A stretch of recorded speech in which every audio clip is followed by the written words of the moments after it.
Great, welcome back, Nori. How are you doing this morning? Well, I tell you what, I'm horrified, confused, and I have no idea how this podcast will come out because over the week we've just seen the Epstein files come out, and it's just horrific what we've learned, Gordon. There's another world out there we thought Yeah. only existed in films, but now this is real life horror. It is disgusting. So let's see how we get on with this. I think the first thing to focus on right now is Peter Mandelson. Yes. Yeah, he's the thread running right through this fabric at the moment, isn't he? He's right in amongst all of it. In fact, Mandelson goes back to the early days of this massive paedophile ring, which was actually revealed back in the days of Edward Heath, if I remember correctly, as well.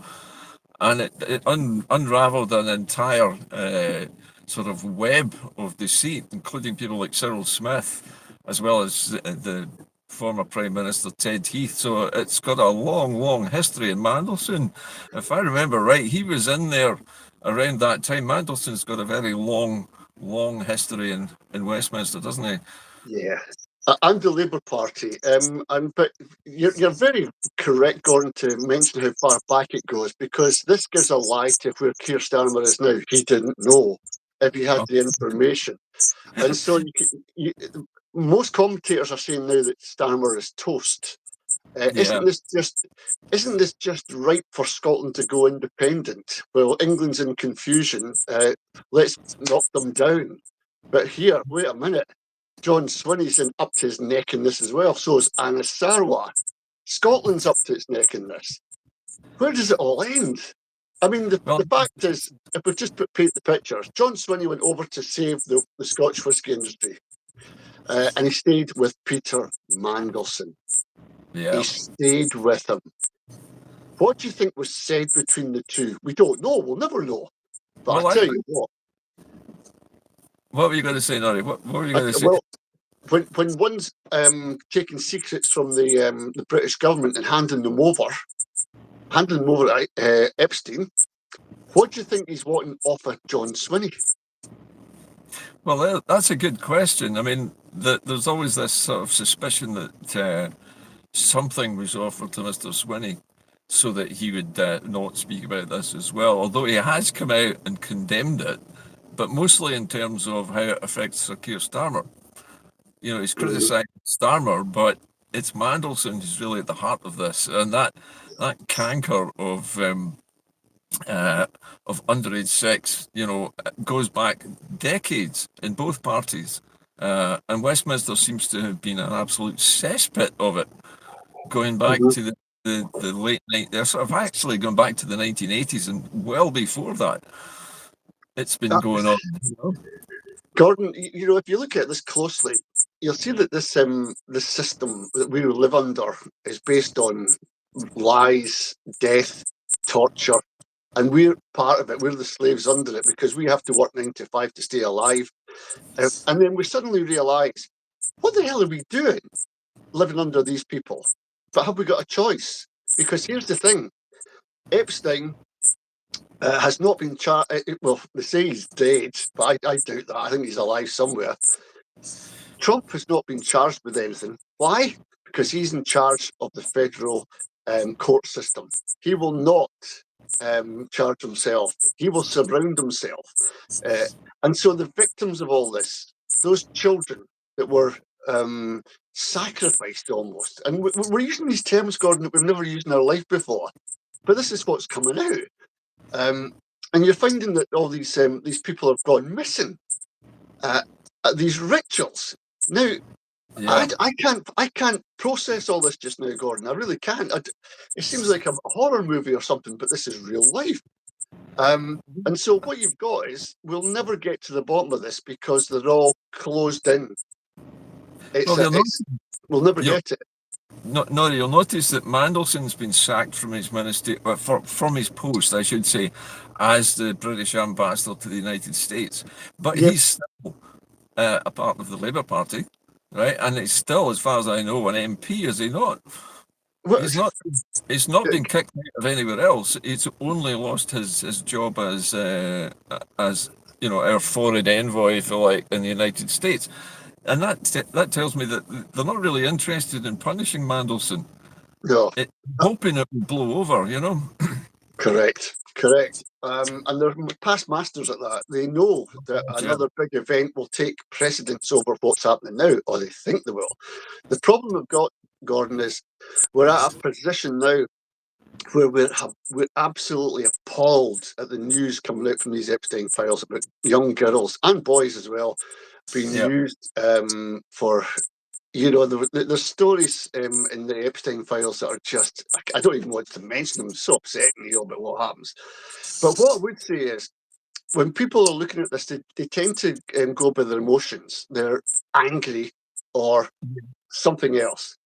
What we've got to do is step back and go, what's the truth here and what's real? Is Mendelsohn the fall guy? Are we looking at him too much and putting it all on him and thinking, now he's got all the crap on him, it's finished? That's Yes. what they want us to think. But I think Yeah. there's more to it than that, because I'll repeat this again, Gordon. None of us can comprehend the scale of atrocities that we're now facing. There's another element to this, another historical element to it, which is that we all forget, I mean, the BBC conveniently forgets this all the time, that Keir Starmer was the Attorney General. He was the chief Yeah. in terms of putting people away for crimes.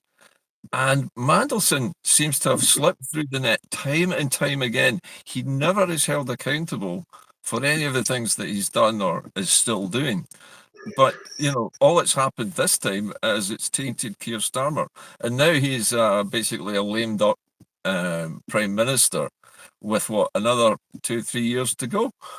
How is he Well, going to survive, I tell you, it's another good point, Gordon. This Keir Starmer, who was the prosecution top prosecution lawyer, whatever the title is down in England, don't know. He let slip Jimmy Savile, because he was fraternising with the royals. He was the guy. It's all about patronage. It's all about the nobility. It's about your connections. It's about all the old boy network that infests Westminster.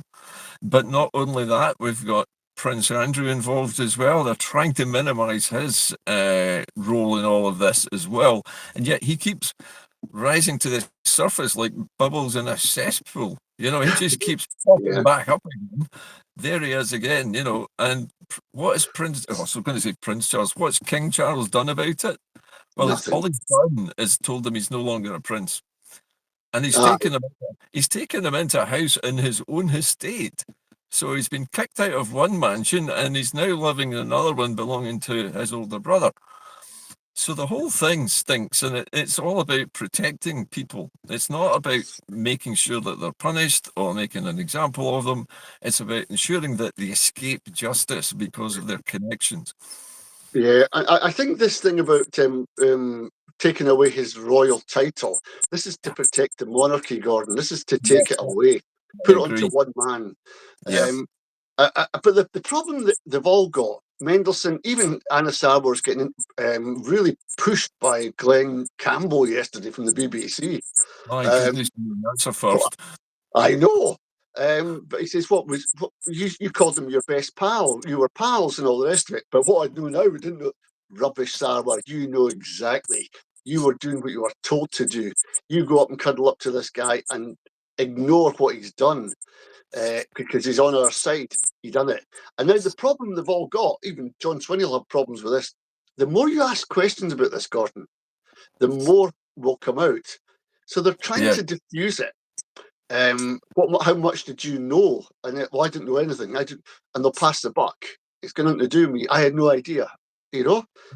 Because touching this subject taints everybody who comes in contact with it, and Correct. politicians regard this kind of topic as kryptonite. Yes. It's going to kill them if they get involved in it. So yeah, Swinney is distancing himself from it. I'm not saying that Swinney was involved in it, but he Well, certainly knows a lot more about it than we're being given to believe. And the other thing that strikes me is there's one ray of sunlight here and amongst all this horrible news, and that is it's going to severely damage the Labour Party's chances in Scotland in May. It's going to Gordon, torpedo any hope that Sarwar had of ever becoming First Minister. That was a forlorn hope even before this. no. Well, the thing is, at this juncture, I think we've got to remember, if we look and never forget the victims of all this, right? Never Exactly. take Scotland out of this and independence and stuff, but if we lose track of the victims, I mean, Gordon, yesterday, the school's not far from my house, and you walk down there and you see all the kids coming out, and if you make the reality, they were, if you just imagine those kids would be going to their death. But before they went to their death, they were excited and were scared. Why? Because all their everything in their body, their blood was pumping so high, it was better for the rituals. So you scared the living daylights out of these kids. A lot of them have survived and are now coming up to testify. A lot of them have been paid off and then died. This is what Andrew tried to do back in the day. I mean, nobody batted an eyelid. 10 million quid to pay off somebody. And now we're thinking, wait a minute here, let's go back a wee bit. Now, if we can all go back a bit, surely the politicians can go back a bit and think, wait a minute, this is dangerous territory. I can't go to Mandelson's place. This is, if this comes out. The problem that Swinney's got is he's not a good politician. Because if he had, he'd be very pragmatic. He'd be strategizing his next moves all the way along.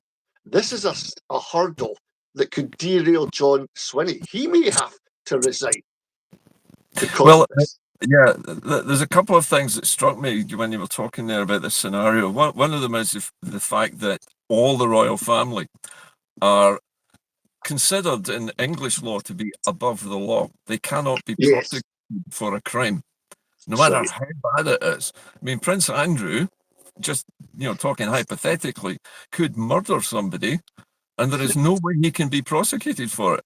That is unbelievable in the 21st century, that an individual with such a high public profile in the UK is beyond the law. He can't be touched by the law. And yet there he is, getting away with it again. Okay, he gets a bit of humiliation and then he disappears back into the shadows under the care of his brother, basically, the king. So the entire British establishment is involved in all of this, covering it up, sweeping it under the carpet until it bubbles up again at some point in the future. So, how it affects Scotland or how it affects John Swinney is different, because Swinney, unlike, for example, somebody like Kenny McCaskill, is basically, well, maybe not, maybe McCaskill is as well, but certainly Swinney is sworn to the king. He's taken an oath of allegiance to King Charles, and this corrupt, evil sort of cabal that appears to be running both the royal family and the British establishment at the top of politics. It's everywhere. The whole of Westminster, the whole of London seems to be riddled with this cancer of child abuse and of illegal activities that can never be prosecuted because of all of these safeguards built in to protect the guilty. Well, do you know this? You're right to say that John Swinney, and we've all seen it, Gordon, he bows low when he's in front of Prince or King Charles. Sturgeon did it with the Queen, curtsied. When Alf Baird and the rest of the people are coming up and saying, we are a colony, these are not our kings, we know our own history, and the politicians ignore it, then fine that they're in the pockets of those establishments. You cannot move. If the thing is, Gordon, if you're taking the wages from the British Parliament and you're bowing to a foreign king, you're as corrupt as any of them, because you're taking that shilling. You're accepting their hegemony over Scotland, and not only are you accepting it, but you're participating in it. Yeah, you're a part of it. Exactly. And that's the thing that's so appalling here. If Swinney had any backbone at all, he would say, I completely reject all of this. I'm not going to swear an oath to this royal family anymore. As far as I'm concerned, this is way beyond the pale. And if I'm the First Minister of Scotland, then I'm representing the people of Scotland, not the monarchy. Exactly. That's the point, isn't it? You're there to represent the people, not an establishment. But they don't. And since its inception, there's been no chat about a new constitution. There's been no chat about getting land reform pushed right through. It's tinkering at the edges. All this is done because you are under the hegemony of a British system. It controls you. It controls your wages. It controls your life. So the Scottish Parliament, for all its greatness, is nothing really because we don't own it ourselves. No, it's we're allowed to have this illusion of Yeah, control over our own affairs, but yeah, only as far as they don't extend towards the royal family or the elite which runs the United Kingdom. We can't go near them. We can do what we like in our own territory, as long as it doesn't upset the English in any way. But as soon as Scotland starts to look like a better place to live than England, that legislation will be vetoed under the Internal Market Act. There'll be yeah. the king will not sign off on it, and because Scottish legislation has to get the approval of the monarch, he has to sign it. Unless the king signs it, it doesn't become law here. So until we That's remove the royal family from our political system, we can't have any freedom. Indeed, and it goes back to you have to put things through, and it won't clear the Parliament until it gets royal assent. The Yeah, King opens the Parliament, and there's a big parade of carriages and all kinds of guff going on to make yeah. sure it looks important. It, but then how does that affect the people in the street here? It doesn't. It's just a show, and it's just an establishment that's not fit for purpose. And you know what? Keir Starmer and the people in that place aren't fit for purpose. So the best thing to do in May is, get the Parliament and make it stronger, make it really robust, and get people in there that can change things. And Because the same old faces, Gordon, will not cut it. one of the things, no, I think I agree with you that we need to make our parliament stronger. But the word that I think is important here is we need to make our own parliament more independent of English interference, That's because what I that's mean, stronger, yeah, to guard against that. our politicians that we elect have to say in their election manifestos, we reject English hegemony here. We reject the interference of the English monarchy in Scotland, and we won't tolerate it, and we Yeah, will defy it if yeah, necessary in order to protect Scotland from this exact kind of corruption. And in doing exactly, that, Gordon.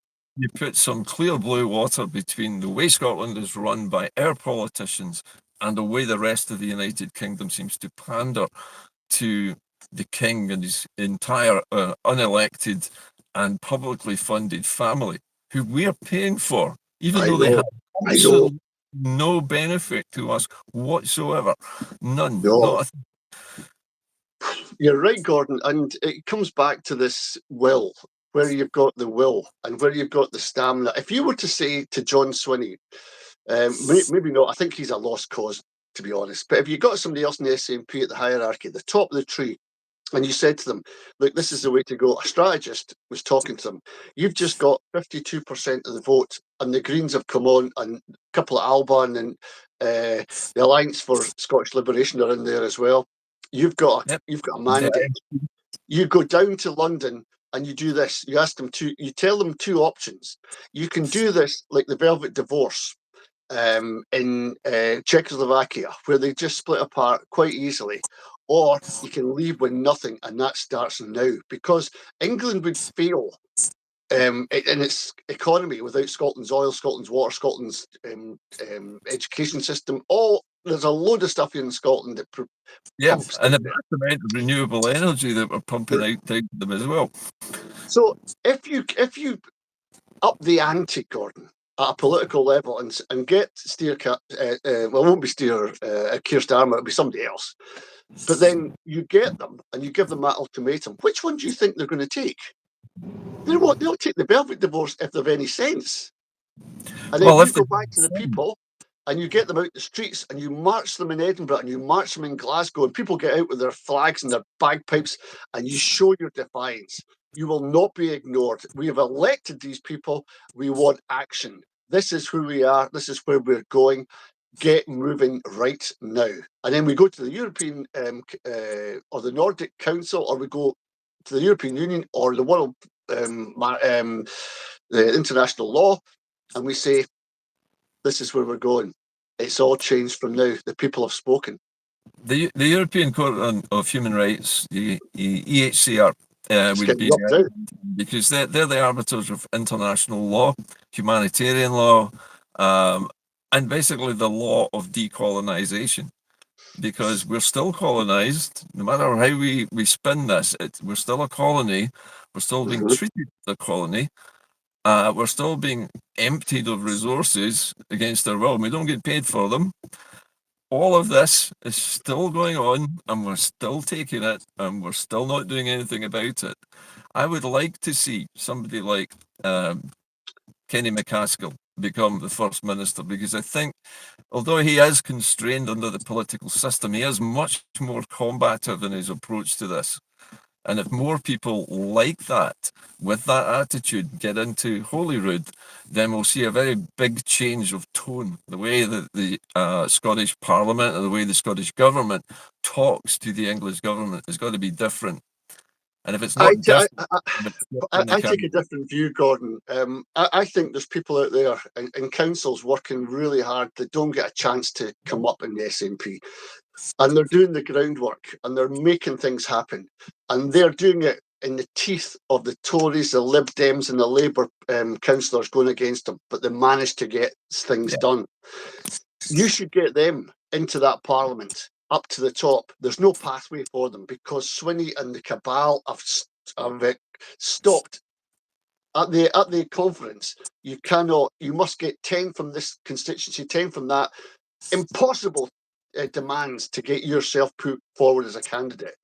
And the thing that really annoys me is you've got these tired old idiots coming back to the trough, the Thulis, the Kirsten Oswald, Martin Day, Tommy Shepherd, the man that said he would be a good little parliamentarian, and he's going, it's important you vote SNP 1 and 2. Get lost! Get lost! I don't want these people going, if they come into this parliament again, we're back to square one. We go down the snake and we go right to the bottom. We've lost any traction we've ever had. Do not vote for these people. You and I both know, Norrie, that no matter what happens in May, we're still voting inside the British system that was created specifically to prevent us from breaking free. So the best we can hope for is to elect individuals from whatever party you favour, as long as it's not a unionist party, in favour of independence, overtly in favour of it. I don't mean just as maybe the 6th or the 7th policy of the party, but right at the top. Now, the SNP, we have to face facts. The SNP is the largest party that we have in the Scottish Parliament at the moment. It might well be. So dominant, it's almost impossible to say don't vote SNP. I mean, many people will not, and many people will certainly not vote SNP in the second part of the voting system. And that is a shift already, a tectonic shift away from SNP 1 and 2. People are resisting that now. They may still vote SNP in the first vote, but they will definitely give their second vote to another independence party because there's a better chance of having a pro-independence majority with stronger voices that way. That's just the reality of it. It's the false reality. Gordon, why should I vote for a devolutionist party? Why should I vote for John Swinney, who's got no plans for independence except he's got a plan up here? It doesn't make sense to me. It doesn't make sense. We spoke about this before. What's going to happen after this election? The safest bet, you could go to Ladbrokes and say, I'll tell you what's going to happen after this election. Nothing. It'll just go on as before. And they'll start talking about their budget, and they'll start talking about the waiting lists, and they'll start talking about Scots law, and there'll be a GRR debate again to try and fix the problems there, and you'll be stuck in the mud of politics. Yeah, but there is no easy answer to that, Nori, and there can't be because of the system. The only thing that we can do is try to elect much more combative politicians against the union because there isn't anything else we can do. I mean, my own prediction for May is that the SNP will come back into power, but with less of a majority and relying far more on other independence parties in list seats to prop them up. That's how I think this will go in Well, reality, because people feel strongly that the SNP is not doing a good job. They're not going to support them in the list. That means there's going to be a shift. It's not going to be huge, but it will be a weakened SNP administration, I but believe. Gordon, if they're polling at 28, 27%, and independence is at 50%, why are they asking for SNP 1 and 2? Simply because they don't know any other way of doing it. They And they do. think because Alex Salmond once succeeded with that policy in 2011, that it will work again. But they It don't won't. have Salmond leading them anymore. They've got the wrong leader. Until the SNP boots Swinney out and replaces him with somebody Yes. much more combative, that cannot work. And people So like isn't you and this a I are great chance, Gordon? Isn't this a great chance right now? When we're looking at the play with Mandelson and the connections with Mandelson, somebody might just want to say to John Swinney, look, there's too much stuff going on your shoulders. Step down, please. Have another vote on him. SNP people, get real. Take the man out. Get rid of him. Whatever way you can and get somebody new put in. Now, it might be the change we need, and people might just say, well, somebody's got a bit of backbone and they're talking a good game. You've got to give them that.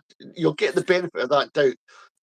Swinney, you can't even give him the benefit of the doubt because you know he's got a track record of doing hee-haw. No plan, no strategy for independence. He doesn't even Yeah, want to talk to Commonweal. He doesn't want to talk to Salvo. He doesn't want to talk to these guys that are creating a constitution. He doesn't want to talk to these people who are fixing up the tax system for him. There's no connection between no. the other strands of Scottish society from this one party. Swinney represents the status quo. Basically, the balance Devolutionist. being exactly where it is and nothing changing. And that's, to be fair, that's a conservative attitude with a small c. It Yeah. means you don't want anything to change. You want it all to stay the same. You want to be in power. You want everything to be just as it was last year, with you in power and nothing different. Because that's what politicians want. They fear change. Unless you get a firebrand politician like, for example, Tommy Sheridan in his day, who wasn't afraid, to jump fences and stand in front of bailiffs and prevent them from stealing people's furniture. Now, that was a man who had some bottle. That, regardless of Tommy's failings, in other areas, he was an excellent politician. And I believe, he will be again an excellent politician. But we need somebody with that fire. Maybe Well, not Tommy, but somebody with that fire to lead the country. it's all very well having somebody that can tell you what's all wrong, and shout from the rooftops. It's a different thing having somebody who can shout what's the answers. I would have thought somebody from Commonweal who's done a lot of research would be an ideal candidate for the SNP to lean Absolutely. on them and then get shoved in that direction. Because a national housing corporation that they've costed and said would bring loads of jobs and you would have a circular economy in local areas. What's not to like about that? But no, the SNP ignore that and they go to the private sector and take our public money and they give them that money to build houses we don't even need or Yes, want. and also, they're working for the profit motive. So instead Yes. of instead of having a public house building program sponsored by government, as in the old days when we used to build social housing by councils, we're going back to this business of giving the opportunity to basically foreign companies from abroad to come in and build houses that aren't suitable, that nobody wants, that are too expensive and local people can't afford. We need proper social housing built by government. I agree with you. If there's to be a housing agency formed by any Scottish government of any type, then it needs to be publicly funded and operated as a public company which builds houses itself and does not take profit or if it does Correct. take profit, it reinvests in more housing. Correct, And Gordon. that's a socialist attitude, and I don't make any apologies for that. I'm proud of that. Yeah, me And too. I still do to this day. Do you know, if anyone wants to find out more about this, Commonweal have got an edition. It's a booklet, a bit Yeah. quite a hefty book actually. It's called Sorted, and buy it. Help Commonweal read it and be absolutely excited about the developments that they've got. What I Yeah. find really disheartening, Gordon, is all this work is just in a pile somewhere, not being looked at. That's the biggest tragedy. And as you say, Nori, the trouble is that with the housing agency that was proposed by the SNP, the money that's being spent building these houses is not going to all be spent building houses. There is a massive profit to be made by the companies that they are partnering with. What we need is what we used to have, which was social house building by local government and government together. And that way the investment goes into the housing only. It provides jobs in the construction of those houses as well. But more importantly, the houses are affordable. And when Exactly. I mean affordable, I mean affordable by people who are earning 20,000 a year, not 45, which seems to be the Exactly. established average wage. Yeah, because Bang nobody on, gets Gordon. that money. One of the things I was speaking to a local, just I think Taylor's about 22, 23, and he was saying there's too many people with not enough jobs. And he's right, the manufacturing's gone, the steelworks have gone, coal mines have gone, nothing's replaced them, Gordon. If we were an independent country, we could get more and more of our industries. We could have a car industry, why not? Everybody Yeah, needs a car. We used to have one, Hillman in Linwood. I remember. You know, and we can do other things. We can set up factories making clothes. We talked last week or the week before about woolen jerseys. You know, getting Yeah, back to a system where you can use the sheep's wool. They don't use it anymore. They throw it away. no, I know. Unbelievable. You know. So But those kind of things can spring up from community awareness. And what we need to fight this Illuminati, as they're calling them, these people who are beyond politics, right, is to go heavy on locality.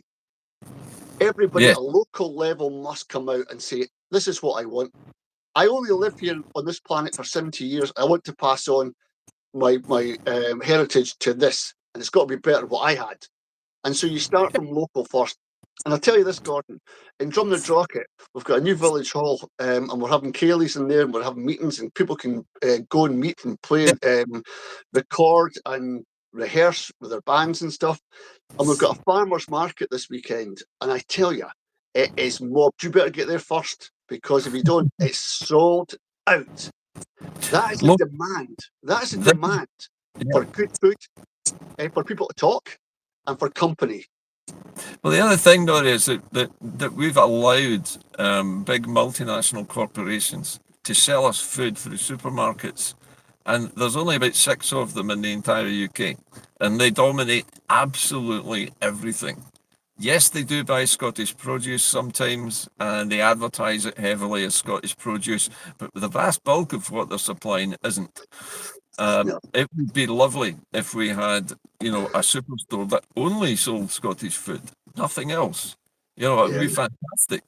And you could go in and buy the best of Scottish and know where it came from and know that it hadn't travelled thousands of miles and cost lots and lots of pollution to get to you, and it would taste better, it would be fresher. So, I think you're bang on, Gordon, because I'm just thinking that when you were speaking there, the last time I went to this farmer's market, it was before Christmas. We were getting stuff for Christmas, and we were getting purple carrots, green yeah, carrots, orange carrots. You realise it's not just orange. And do you know this? To get orange carrots, sometimes the companies will spray them. So the spray, because we shop with our eyes. we They do, all yeah. they all want the same size, and we all want the same features, and we get used to it.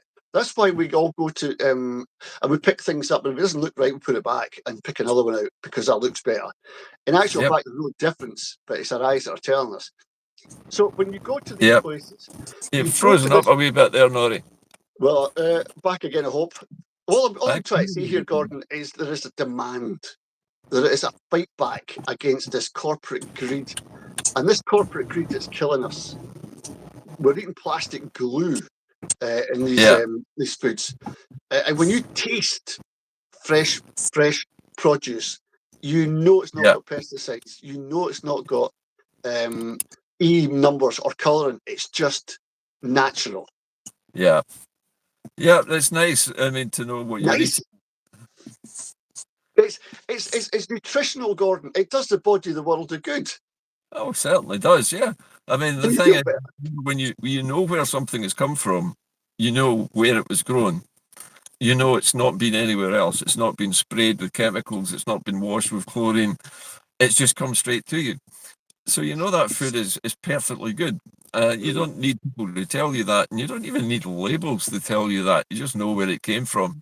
I have no problem with that, and I think localism, as I call it, is one of Mhm. the best ways of reinvigorating a local economy. Yes. Giving farmers the business, having farmers sell direct to small shops for a change instead of delivering all their stuff to supermarkets at very low prices. Incidentally, the Yes. farmers Yes. little fun. Yes. If the farmers cut out the middleman and sold direct to a local shop, a greengrocers, a butchers, or whoever, all of those small businesses would benefit, and the Mhm. supermarket would be shut out. But we don't. We've been trained to accept that this is the way business works. The big companies eat the small ones, and you just have to put up with it. No, you don't. No, No, you you don't. don't. No, You you choose. fight back. Yeah. So you The need to thing is, exercise. God, the thing is, when we went to a butcher, we asked him, where does your meat come from? He says, 20 miles vicinity. I don't take in unless it's within Yeah. 20 miles. And you taste this stuff and it's brilliant. See if you go into Marks and Spencer's and you go, oh, that's a lovely spaghetti bolognese. You have no idea where that meat comes from. That could be imported from Australia, hormone-induced beef going onto your plate. You do not know. And these Marks and Spencer's market it so that it looks lovely and it tastes lovely. Yeah. Look at the ingredients. Yeah. Always study the ingredients. Yeah. And if you don't understand what those ingredients are, that means you're not a scientist because those ingredients were created in a laboratory, not in the earth. There are a lot of flavor enhancers. There's a lot of preservatives, a lot of sweeteners, all sorts of different things designed to make the food taste better to you, even though it's probably quite bland to begin with, and they actually have to doctor it to make it a bit more palatable. Whereas you buy your food direct, it's literally just coming straight to you. It's going to Can taste great. Gordon, at this point, I just remembered something I was going to ask you because we didn't get a chance to talk about what we're going to speak about today. It's about Okay. whiskey, right? Whiskey. Um, there was a report came out from, I think it was Aberdeen University, looking at whiskies and how they changed over the years. And all these whiskey brands, the big ones that are sellers, Teachers, White Mackay, Johnny uh, Walker. Yep. Famous Grouse, Chivas Regal.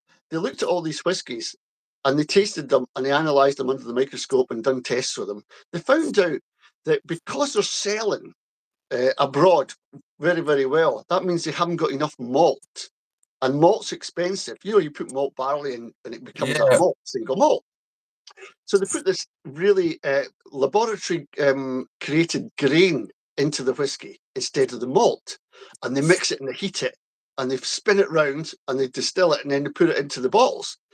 The problem is that all these Famous Grouse and all these other brands have now got a one-dimensional taste. Right. The complex flavors of a whiskey. Gordon, I like a good whiskey, and when Yeah. I put it down, there's something good in that. There's lots of flavors going on in my mouth, and it's going down really well. But the new whiskies that have been taken over by these corporations are bland nonsense. Yeah, there's a tendency with big business to standardize and homogenize food so all taste the same and drink all taste the same, and it's exactly the same. And Yep. they will adjust the flavors artificially to make sure that that happens, so Yeah. that the customer who buys the whiskey, say in Canada or somewhere, gets something that tastes exactly the same as the last whiskey he had.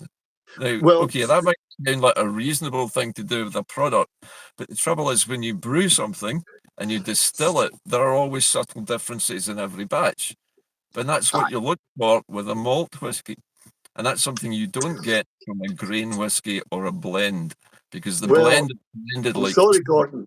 A proper malt whiskey advertising malt, yeah, it ain't have it ain't. A lot of them don't have any malt in them. It's a substitute flavour, and they even put in colouring. So you can't put this marketing image of an old sherry casket. yeah, you No, can't be sure that it's been made that way. it's you can tell. These guys from the university, this report that came out, they're saying that this is colouring. It's not the proper sherry that gives it its unique taste, one of those complex flavours that you used to give them. But here, it's not all doom and gloom. There are some distilleries that still distill the old traditional way, and the ones in Islay are probably leading the way. If you want Yes. a good whiskey, get over to Islay, because a lot of them are getting taken over, and you wouldn't want to drink them.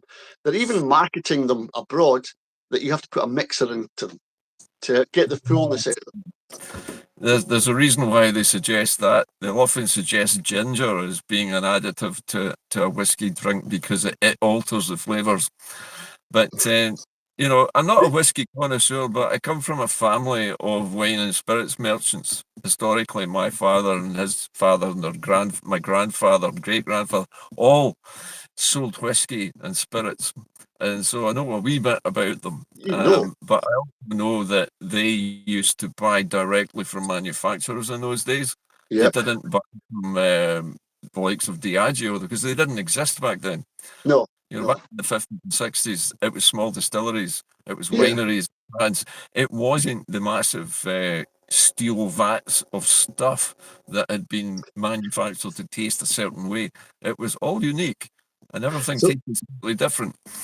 so there's two things there, Gordon. They're asking you to put these mixers in because it's got sugar, and sugar gets to the top of the palate first before anything else, and the Yeah. feds 80 seconds. So you're not worried about the complex flavours. You're just wanting a whiskey because it goes down easier for you, but you're really drinking more Coke.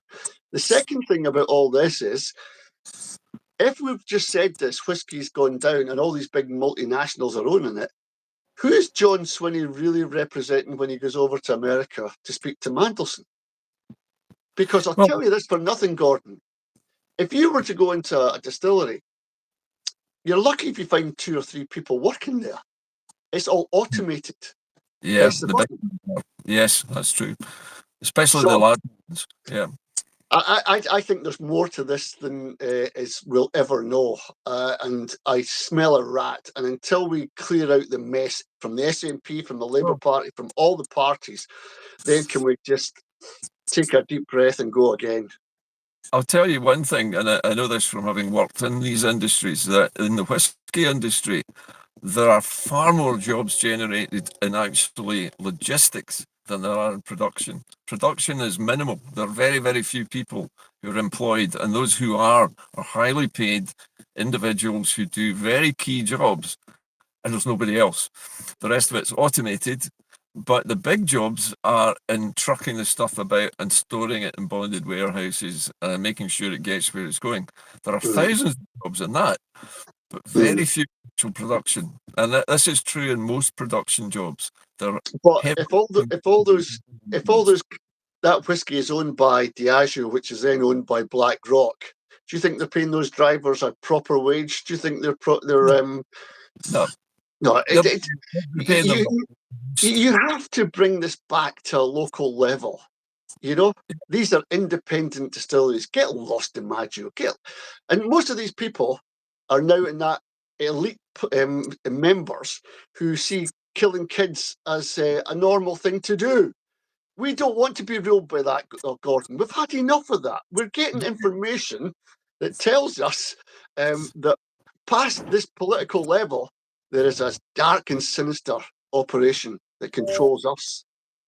We I need was to, going to say, yeah, yeah. Nori, when Mr. Swinney went over to talk to Mr. Trump, if you remember, to supposedly defend and support the whiskey industry, was there a need for him to go and defend and support the most successful export business that Scotland has? I don't think so. I I don't think think so. I think it was an excuse to get out of Scotland. and go and cozy up to Donald Trump and be seen schmoozing with the world's most powerful leader. And there's an awful lot of that's going on at the moment with European leaders as well. They're being Well, told they're being told by Trump's administration, you either kowtow before the great orange baby, or you don't get trade deals. You have to appease and please the master. And this is something which the British state is also now guilty of doing. Starmer's yeah, not going to stand to Trump. Whatever Trump decides to do with, for example, Scotland and its oil resources, Starmer will just go along with it in order to get along. So if Trump were to come over and say, "You've got a lot of oil here in your North Sea, we'd like to have some of that, because we need the energy security, and we'll give you a trade deal if you sign off half of your production to us and allocate it to the States." That is not impossible anymore. It used to be no, thought being impossible. Not Gordon. anymore. Look at the Let's Venezuelans. They didn't expect to have their oil stolen, nor did they expect their leader to be kidnapped, but he was. no. But here's the thing about Swinney going to America. You mentioned he went to see Donald Trump. Yeah. Wasn't it not that long after, when that boat was in Scottish waters and the Scottish judiciary, the higher echelons said these men should not be removed? Yes. How come they got moved? What was said between Swinney and Trump to let that happen? I don't Well, know. I that's don't an know. interesting question because nobody's made that connection yet, to my knowledge. Nobody's ever mentioned it in the news. The They timing of won't. it and the resulting kidnapping of the two bridge crew from that oil tanker, and also the theft of the oil. Where did it go? It went to Donald Trump. He's opened a private account for all of the oil sales that he's generating from these acts of piracy. And he's the only one who can control that money and take money out of that account. The American government isn't getting any of it, and they seem to be quite okay about it. I You know. know, I know. we're so far down a rabbit hole with Trump that nobody really knows which way is up anymore. Well, we can join the dots and try to make sense of it, because that's all we can do in a podcast. We're not privy to the information. We can only get.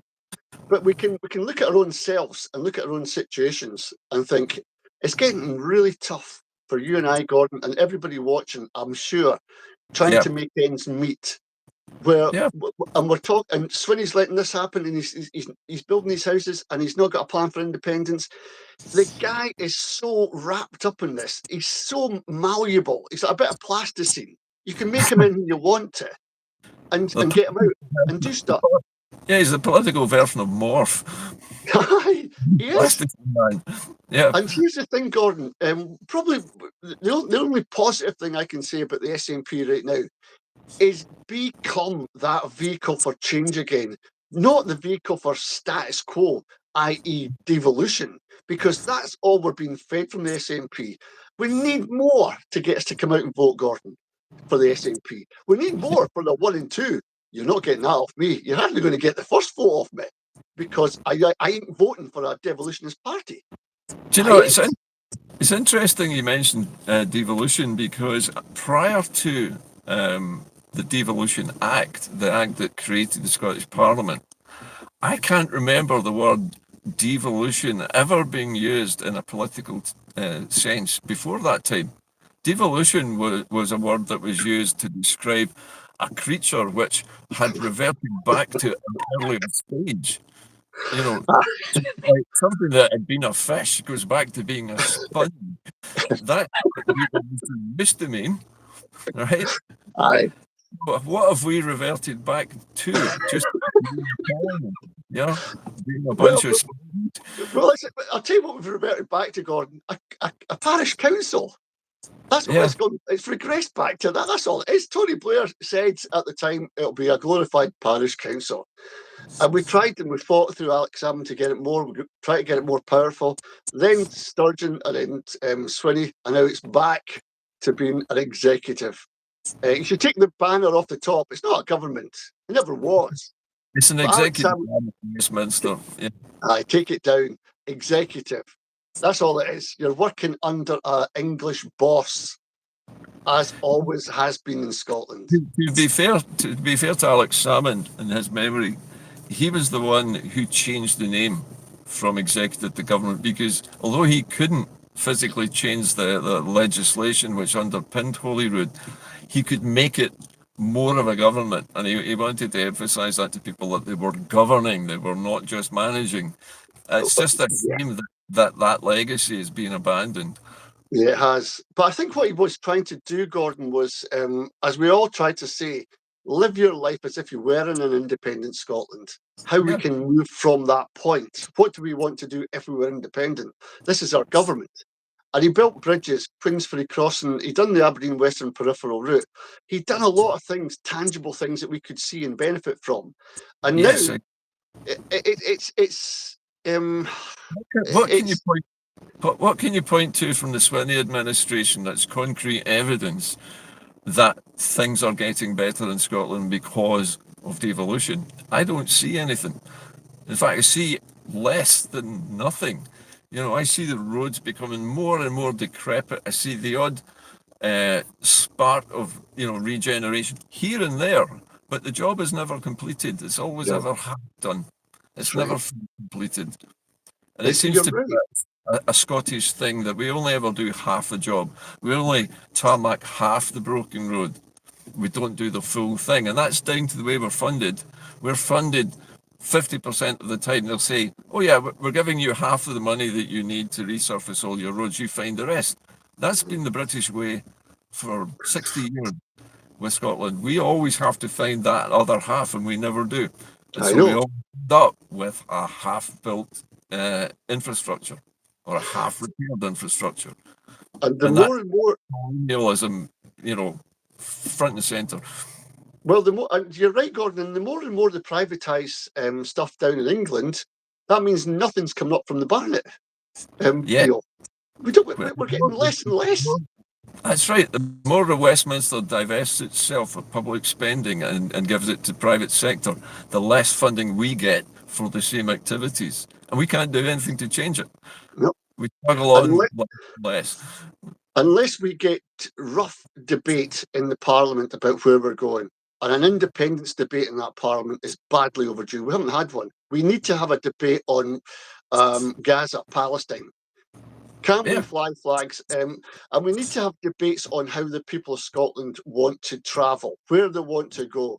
And if you give them something to hang their coat on, I tell you, the Scottish people will jump on it. Just like 2015, we came yes. out in our masses. We're at this point, Gordon, I feel, where we're on, everybody's on, you know, drugs or something. We're all comatose. We can't be bothered. We're all just We're waiting for weak, something to happen. but we're also tired and exhausted fighting against this, Nori. That's Yeah, one of the problems. But that's also policy. That's British policy. Keep us that way. yeah. But if what I'm saying, Gordon, if you had somebody, a dynamic figure at the top, Yeah, not somebody else, it would gather something in us. We would go out because there's somebody we can follow. There's nobody we can follow. That's the problem. And the thing that I'm worried about is this right wing reform are going out onto the streets and they're using one emotion to get people in, and that's hate and yeah, negativity. I agree. We need another somebody up at the top of the SNP who gives us positivity. We can go out and march and we can demand more action from our politicians. But we look at the Parliament right now, we look at Swinney and we think, what's the point? What's the point? Well, you're right about reform. I mean, people have written off reform in Scotland as not having taken root here, but unfortunately, that's not true. Because what's happened is the Tory party has fallen to bits and they've abandoned their party and fled to reform. So reform is now made up of disgruntled Tories who no longer want to be in the Tory party because it's not successful. The Tory party is dying in Scotland, but because of what's happened with Mandelson and Starmer, I see the Labour Party is now kind of beginning to go the same way up here, which means, on a plus side, that we'll probably have fewer unionists in Holyrood next year after this next election. But how that is going to happen, I don't know. Gordon, always remember this. When the count gets taken, it's left for a day. Yeah, why? Because they can pockle it, just like they did the independence referendum. Make no mistake, with what we know now about Epstein and Mandelson, the union is in a very shaky position. Always remember this, Gordon. The Irish are fighting for home rule. Sorry, not home rule. A united Ireland. It looks Yep. like Plaid will be the main party Yeah. in Wales. They're going to attack from all edges, but still, Scotland is their cash cow. They can't afford to lose it. Remember, that's what they want, What we and they'll do need, anything. They will do yeah, anything to upset that vote. They'll take votes out. They'll put new ones in. it would It's be it would be fantastic if we had nationalist governments in all three Celtic nations simultaneously, because that would demonstrate to the world that England is the only part of the United Kingdom, which is basically the outlier. You we've know that got all the nations want to break away. a Uh, problem, Gordon. We've got a problem. We've got a problem, and that's this new Green Party in England. This Jewish Jack Polanski has come from nowhere, and he's soaking up the left wing votes. He's not had one thing to say about what he's going to do. He knows everything that's wrong, and he'll mention names and he'll mention corruption and all the rest of it. What are you going to do? What's different? What are you but going to do? It's yeah, got but nothing. Polanski's appealing to a different demographic. He's looking to nick Labour voters who are Oh, disgruntled with stuff and give them a different option. do you know what Because he the Labour reminds me of, Party Gordon? Do in you know what he England, reminds me of? He uh, reminds me of Tony Blair with a third way. yeah, he's very similar in his political strategy to Blair. I agree with you. There is no third way. It's just a bit of everything thrown in to please everybody. You know, it's a party for everyone. And the Another SNP tried to be that, and look where it's got them. You know. Well, it's another Jew in the parliament, another Jew that can be tapped into from Mossad agents all over the place. It's another person who's on that side. Um, this is the cynic in me, Gordon. This could it happen? Why is he there all of a sudden? Why is it not a Christian or a Muslim? It had to be a Jew, didn't it? Nori, I don't honestly think that that's relevant here. I I think do. what's I important do. is the way the party is positioning itself in the left now. And I think it's just to try and supplant Labour in England, and they're succeeding. They're succeeding But because they're a different option from Labour. They're not Starmer, who's very much a conservative with a small c. The Tories are nowhere, and reform is just too scary for most left-wing voters in England to vote for. They're looking for something else, Gordon, and reform is making itself into that. I'll tell you. Here's one thing to think about. Why? Green, Where's Jeremy Corbyn? Why hasn't he been paraded? He's been saying all the things that Jack Polanski's saying. He's been saying that and more. he's Why been has he not been getting the TV coverage and the media adoration? Why? because Because he the, was seen as anti-Semitic. no, he was painted as anti-Semitic, and he's also been That's what I said. basically excised from the media. He's been removed. Nobody sees him anymore for a So, reason. right. So on that, Jack Polanski's a media creation. He could be. He I is. don't know him, but it's possible He that is. he's a Tony Blair. He smiles nicely to the camera. He speaks well, but he doesn't have anything new to offer. Correct.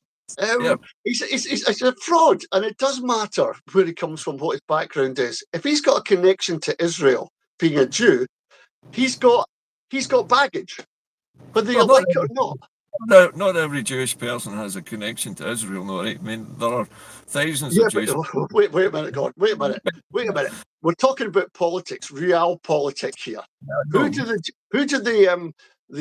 the Zionists who run the world? We agree to that. They're in America, they're in Israel, and they're all over the world. These Israel Zionists. is basically an American colony in the Middle East, So who would they best get sponsored into by that the. parliament? But the UK created Israel politically in 1913. And that system hasn't changed since. Not really, no. And it will not change if Jack Polanski's into the parliament. Well, it's interesting that he's come into the Green Party. That seems a strange route in for him, but That's English politics. No, I'll Gordon, myself now. it's the same copybook. When you get somebody like Kate Forbes, and I know a lot of people love her, she's great and all the rest of it, but Neil, she's a career politician, and she'll put on her independence cloak. She's looking for a way to affect change to benefit her and her future. She puts on a cloak, and she goes, "I'll go into the SNP." This guy, I'll put on a green coat, I'll go into the Greens, and I'll marvel it up, I'll stir it all up. These people know how to get into positions of power. Oh yeah, that's true. That's politics. I know. But here's the thing, Gordon. What do we do? We're up to our time's over. But the thing is, get more local, get real. Don't believe all this stuff that's coming from politicians. And I don't know if my personal feeling is I can't vote for a devolutionist party, Gordon. I'll probably say that continually.